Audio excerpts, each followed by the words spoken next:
أعوذ بالله من الشيطان الرجيم. بسم الله الرحمن الرحيم، والصلاة والسلام على محمد وعلى آل بيته الطيبين الطاهرين. رزية الخميس أحبة الكرام تسببت في ضلال الأمة بسبب رزية الخميس، وما حال بين رسول الله صلى الله عليه وآله وسلم وبين أن يكتب لهم الكتاب.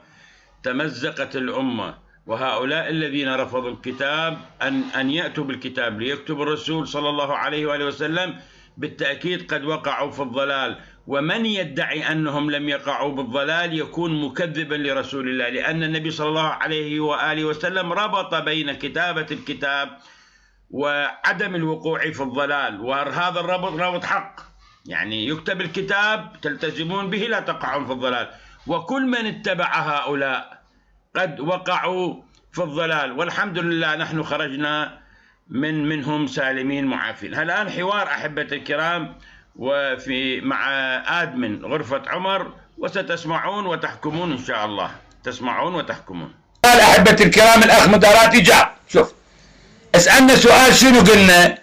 قلنا هل ربط النبي بين كتابة الكتاب والأخذ به من جهة وعدم الوقوع في الضلال من جهة أخرى، هل هو ربط حق أو باطل؟ السؤال الأخ جزاه الله خير أجاب جواب يقول حق، الأخ مدراتي يقول حق.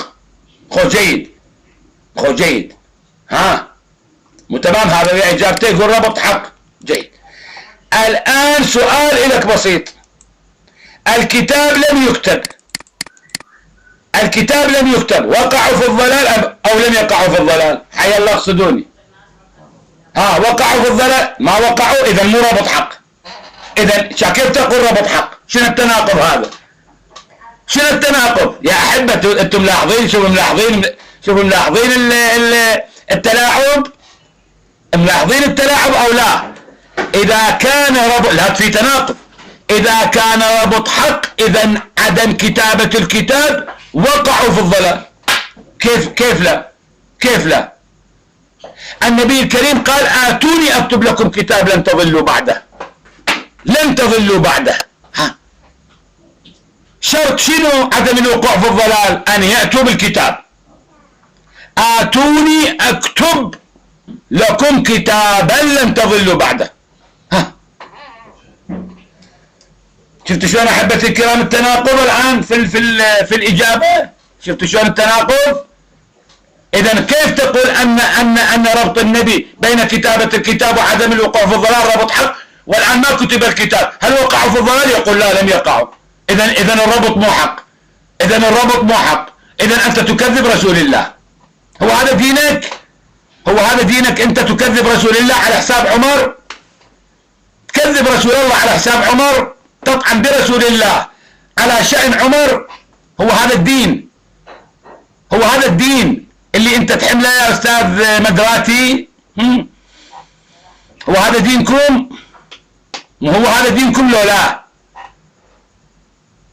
هذا دينك مو؟ ايه تفضل لك المايك، تفضل لك المايك، يلا تفضل لك المايك، تفضل لك المايك.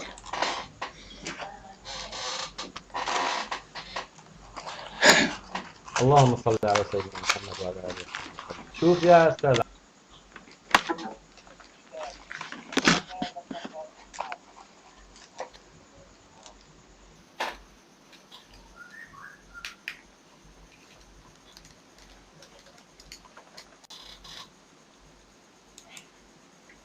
أنا لم أسمع السؤال، شنو السؤال كان أحبتي؟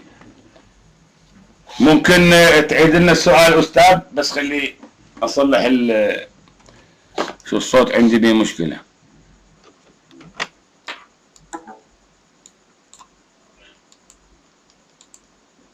ثانية يا أخويا مدراتي، جزاك الله خير، عيد السؤال جزاك الله خير. السؤال ما سمعته أنا، إذا ممكن تعيد لي السؤال. تفضل لك المايك.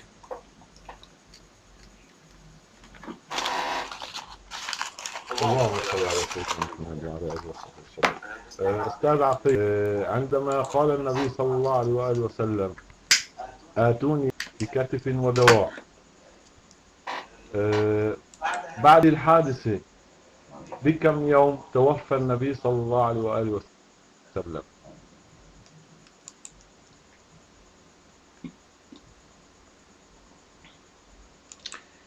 معروفة 3 أيام، بعد 3 أيام توفى رسول الله، معروفة هاي معروفة، لكن أنا أنت ما جاوبت على سؤالي. إيه تفضل يلا، مع ذلك راح أمشي وياك،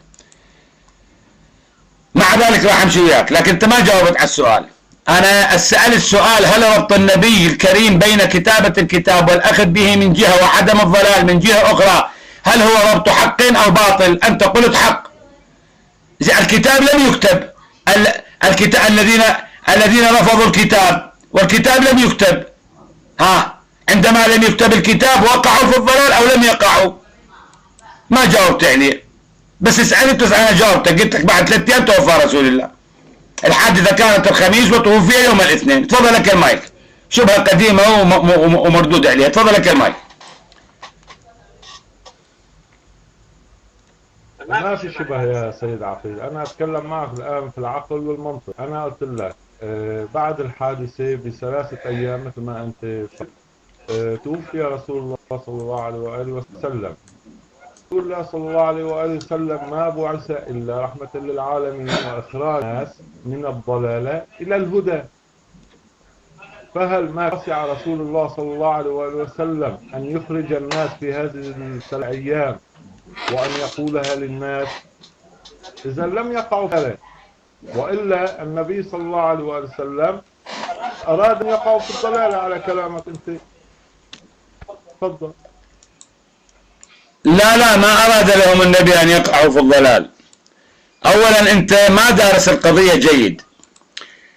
هل كلام النبي صلى الله عليه وآله وسلم كان موجه لكل من في الدار أو لبعض منهم؟ تفضل لك المايك.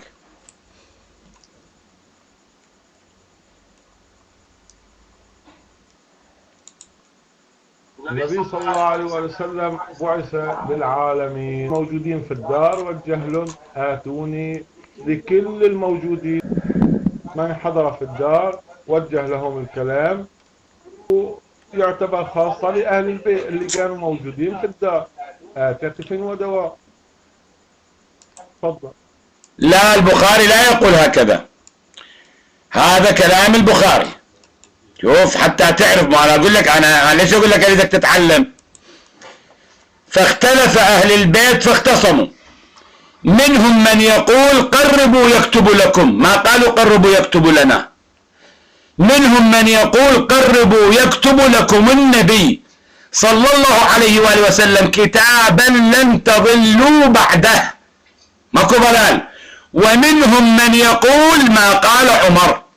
هؤلاء الذين قالوا قربوا يكتب لكم، لماذا لم يأتوهم بالكتاب؟ إذن الكلام كان موجه لعمر ومن على رأي عمر فقط. شفت؟ ليس لكل من في الدار الكلام. هذا من البخاري، هذا من البخاري النص. وطبعا البخاري نزله واشتبه به، ما يدري راح يمشون الشيعة وراه.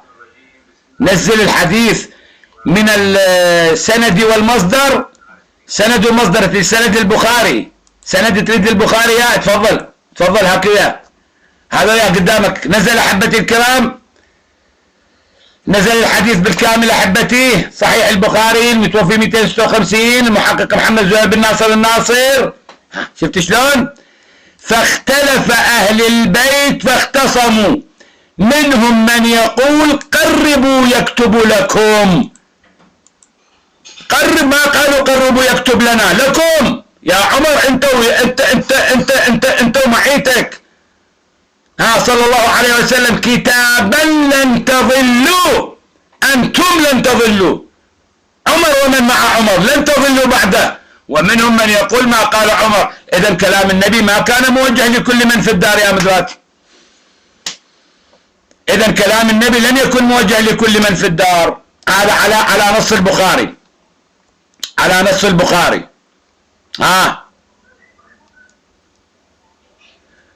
وهكذا ان الحديث الثاني في البخاري على نفس المستوى. هذا هم الحديث الثاني الذي في البخاري. تفضل يلا. وين صار الاخ مدراتي او الاسم شلون اقرا بالعربي ما اعرف. حبيبي حبيبي. فمنهم من يقول قربوا يكتب لكم رسول الله صلى الله عليه وسلم كتابا لن تضلوا بعده. ومنهم من يقول ما قال عمر. صاروا عندنا أنبياء اثنين يوم الخميس، قسم نبيهم عمر وقسم آمنوا بالله وبالرسول. من صار نبيهم؟ محمد بن عبد الله. هاي الحقيقة بعد، ليش تضموها؟ هاي الحقيقة ليش تخفوها؟ وين صار الأخ مدراتي؟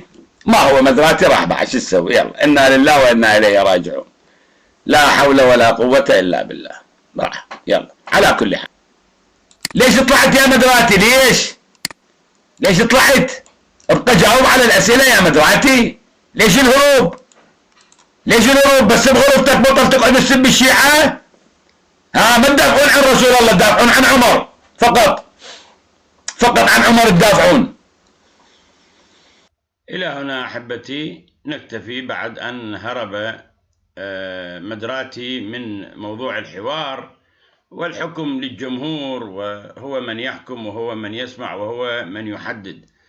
سبحان ربك رب العزة عما يصفون، وسلام على المرسلين، والحمد لله رب العالمين.